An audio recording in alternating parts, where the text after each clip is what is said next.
Eu tenho um pouco de restrição em relação às nozes, porque tudo que tem gordura natural, quando se Uhum. expõe ao oxigênio, oxida. E a oxidação torna aquilo não só impróprio do ponto de vista nutricional, como dependendo da quantidade de tempo que se tem aquilo na exposição, Uhum. inclusive tóxico para o organismo. Eu, por Uhum. exemplo, não costumo comer castanha do Pará quebrada. Só que a Uhum. gente compra porque é mais barato. Mas ela já está oxidada. Se você mastigou, ela está com gosto estranha, Não come. não come porque nutricionalmente ela já não te serve mais e ela pode estar, inclusive, Olha. já no processo de Então, esses deterioração. mix que às vezes compra pronto. Eu procuro evitar. Eu faço o meu, eu vou na frutaria, eu vou na casa de produto natural e falo, ó, eu quero X de castanha, eu quero X de nozes, eu quero X de avelãs. Eu Uhum. mesmo misturo, sem açúcar, sem sal, sem nada e consumo. Mas assim, Então, eu faço assim também. sim, Mas esse é o como é prato. que... Não, eu faço a farinha. Eu mando jogar no mix. Sim, No seu mix, na No sua meu casa. mix. O mix que a gente está falando, que não é Não, esse. naquele que... É o né? mix das frutinhas mesmo, porque vem castanha, Tá, vocês e compram bota para servir esses quebrado. e... Esse, Tá, só que tem que ser inteiro que ele tá. está Entendi, colocando. entendi. a maior parte tem que ser inteiro. A castanha de caju recebe isso, porque ela já recebe um pré-aquecimento, então tá tranquilo. Mas a noz, a castanha, o avelã, eu procuro Não comprar esse não por muito tempo. misturado. Uhum. A própria linhaça, que tem uma quantidade de ALA, né, que é o ácido, que é um dos tipos de ômegas que a gente tem, né, o alfa-linoleico, ela é ótima, ela é fantástica. Então, você quer fazer uma farinha e usar por uns 3 dias, tranquilo. Mas passou disso, ela começa a oxidar. Aí a gente tem as estratégias nutricionais, que é guardar na geladeira, não deixar no aquecimento, essa coisa toda. Mas, via de regra, eu uso hoje muito como fibra verduras mesmo, Uhum. frutas, verduras. Quando a pessoa não consegue bater a meta dela, aí eu acrescento uma fibra que a pessoa pode usar no seu dia a dia, como o psyllium, o farelo de aveia. Hoje tem solução para tudo. Você consegue botar numa cápsula e consumir de maneira muito Exatamente. tranquila, né? Só para se Pode ter levar esse, meu amor. uma ideia, muito obrigado. Só para se ter uma ideia, quando a gente vai pensar um processo de detox, por exemplo, né? O fígado é um órgão que é um órgão detoxificante por natureza. Uhum. Ali você faz, por exemplo, toda a parte no citocromo P450, de pegar o que você tomou de medicação, transformar aquilo num metabólito para poder ser mandado embora. Se ele não está funcional, ele não tem por que ele estar ali. E existem alguns tipos de toxina que o fígado vai soltar no teu intestino. E ele conta que você está colocando fibra lá. Por quê? Porque boa parte dessas toxinas, quando entram no nosso intestino, são recaptadas pelo sistema. Por que hoje a gente tem um problema grave com a questão do emagrecimento sem acompanhamento? O seu adipócito está cheio de gordura, mas também está cheio de toxinas. Você tem metal pesado, você tem metal tóxico, você tem metabólitos, tem um monte de coisa ali. Se eu abro essa caixa de Pandora sem um acompanhamento, eu posso piorar muito as coisas. Porque você vai ter uma pessoa irritada, nervosa, esgotada, não sei o quê, e ela vai botar a culpa no nutricionista. Na verdade, está faltando fibra ali. Porque essa bile, esse suco hepático que é jogado ali no intestino, cheio de toxinas, sem fibra para sequestrar e mandar isso embora. Essa fibra acaba sendo absorvida, sangue, roda todo o organismo, chega no cérebro, né? Que é um problema grave que nós temos nos hospitais hoje. Porque o doente, quando chega, ele não chega no hospital e engorda, ele chega no hospital e emagrece. E aí você acaba tendo a piora do quadro de saúde daquela pessoa. Vou te dar um exemplo. Sei lá, o cara fuma há 20 anos, 30 anos, bebe há 20 anos, 30 anos, come em panela de alumínio há 20 anos, 30 de repente o corpo faz vum, abre a célula, joga isso em circulação, cria um pandemônio ali, uma caixa de Pandora mesmo.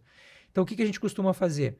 Eu vou lá e coloco um boldo na alimentação dessa pessoa. A boldina vai lá fazer o seu fígado produzir um pouco mais dessa bile. Se eu tenho uma quantidade suficiente de fibras no intestino e água, ele sequestra isso e manda embora. Outro exemplo clássico. Como é que você baixa colesterol de um paciente? Uma das formas de fazer isso é com sequestrante de bile no intestino dele. Ora, se fibra é um sequestrante de bile, por que não tentar testar a fibra antes? Eu coloquei a fibra. A bile, que é recaptada pelo sistema de 18 a 20 vezes, sequestrou pela fibra, mandou embora a bile feita em parte de colesterol. Se eu sequestrei e mandei embora, eu tenho que produzir mais. Se eu tenho que produzir mais, eu tenho que buscar no colesterol, o colesterol baixo. Junto com isso, uma regulação da alimentação, uma atividade física, eis o milagre. A pessoa tem uma Só numa melhor. modulação. Só numa modulação. Modulou Fantástico. isso e ponto. Por exemplo, você estava falando, a gente falou da disbiose e da longevidade. Você estava falando lá fora com o Gabriel Sim. sobre essa questão da longevidade. Você estava falando com muito entusiasmo e o Gabriel estava ouvindo com mais entusiasmo ainda. Então vamos lá falar sobre isso. Legal.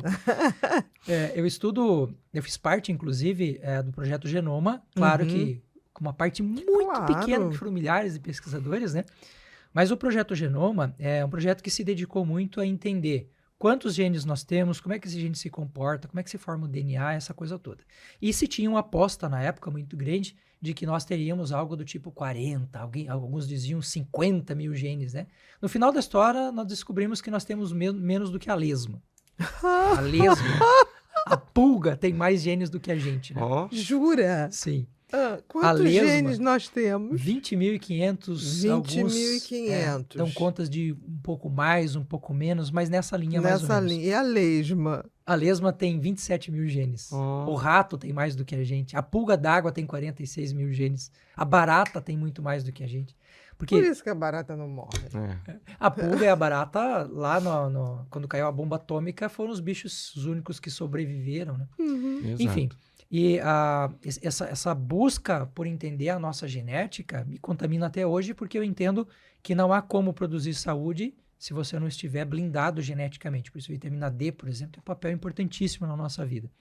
E quando a gente vai olhar para essa coisa toda da genética e como ela impacta na nossa vida, logo depois que acabou o projeto Genoma, começou o projeto Microbioma, que recebeu muito menos dinheiro, muito menos aplauso, e ele é muito mais importante. E uma das coisas que o projeto Microbioma mostra, por exemplo, é que para cada gene que você tem no seu corpo, existem 9 genes de outros bichos vivendo em você, na sua microbiota, de pele, de olho, de tudo, onde você imaginar no seu cérebro tem bactéria lá. E elas estão fazendo coisas pelo nosso corpo que o próprio corpo não faz. Nós não produzimos nenhuma vitamina. Nenhuma. Todas vêm de fora ou são produzidas e metabolizadas por bactérias. B12, por exemplo, né? Vitamina K, por exemplo. Então, quando a gente vai olhar para essa coisa da estrutura genética, uma das grandes pesquisadoras aí é uma senhora chamada Elizabeth Blackburn. E uma das perguntas que ela vai fazer, ela dá origem à teoria do telômero. Do telômetro, sim. Telômero, para quem não acompanha essa linha da saúde, é como se fosse a pontinha do cadarço que fecha o nosso DNA lá para que ele não abra a hélice ali e a gente não morra. E a partir dessa teoria, a gente sabe que a cada vez que a célula se replica, esse telômero vai encurtando, ele vai tendo um encurtamento. E eles fizeram um cálculo estatístico que não é preciso 100%, mas dá para a gente uma noção de que o ser humano, quando nasce, tem pela frente 124 anos, em média. A partir do telômetro. A partir do telômetro. Desse encurtamento. Levariam, em média, 124 anos. Dependendo do estilo de vida. Dependendo. Aí... Matusalém, por exemplo. Viveu quantos anos? 900 anos. Mas era uma contagem diferente. Diferente, mas deve ter sido os 120, então. Por aí, mais ou menos.